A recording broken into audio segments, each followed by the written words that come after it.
There are a lot of legends and myths of the American Southwest. The one that is mentioned the most, regarding the lost ship of the Colorado Desert, is that of the Great White Bird. This legend or story is said to come from, of course, the Cahuilla people themselves. One of the earliest and probably the most detailed is the one from the Stanislaus County Weekly from September 1, 1905. In that article, Chief Cabazon tells the story of the drowning of many Indians in the Salton Sea Basin and the appearance of two ships.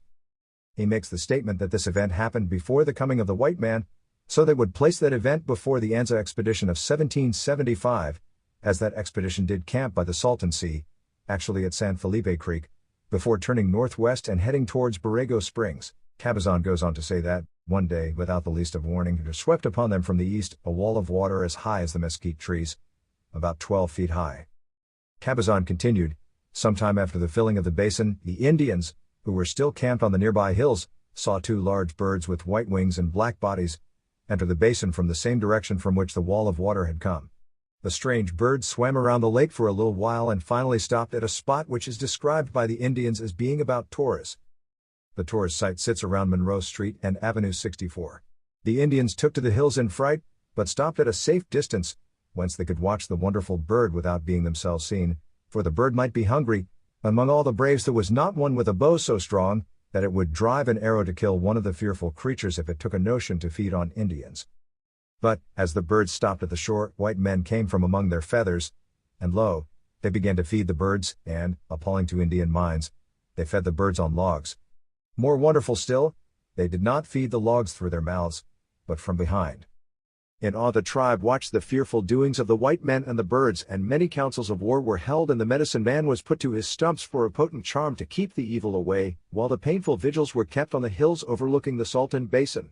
The charms worked well, for the birds finally spread out their wings again, and swam out further and further, until they disappeared in the distance, none of the Indians daring to follow on the hills, the birds traveling too fast, even if the braves had wished to trail them. That is the Indian legend. It's stated that the last great infilling of the Salton Trough occurred between 1680 and 1715, and was at its highest point around 1731 and started evaporating after that, and was dry when Anza went through in 1775. Chief Cabazon died December 5, 1906, a little over a year of this article. It was believed that he was 130 years old, like his father was. Old Chief Cabazon Sr. died in 1884, and he was believed to be between 130 and 140 years old. How accurate those reports were, no one knows for sure. Based on those dates, one could assume he was born between 1744 and 1754, and most likely had heard the story from the elders before him who had actually seen these events. In her 1980 book, Not for Innocent Ears, Ruby Modesto states the following. The legendary connection with the Gulf of California is supported by another Dog Clan story, which maintains that people living in the mountains saw a great boat, with white wings, sail up the waterway to Indio. The people could see many ropes hanging from the mast and sailors working on board. The ship did not attempt to land, but it did anchor in deep water overnight. At that time the fires from Cahuilla encampments dotted the shoreline, and the boat sailed south the following day. Ruby's grandfather was Francisco Nombre. Francisco was born in 1840 and passed in 1926. In William Duncan Strong's 1925 book, Aboriginal Society, he stated that Francisco Nombre was the hereditary leader of the clan, which is responsible for preserving the clan's history and traditions. William Duncan Strong's book has provided a great source of material for these legends. He states that the Indian legend he knows was that the whole Cahuilla Basin flooded long ago and drove their ancestors into the mountains. After the water subsided, several generations later they returned. In his footnotes he says, the Indians of the region have a tradition of the previous existence and gradual disappearance of a water body in the basin, and in spite of the notorious untrustworthiness of Indian legends, it seems probable that this one has a basic of truth.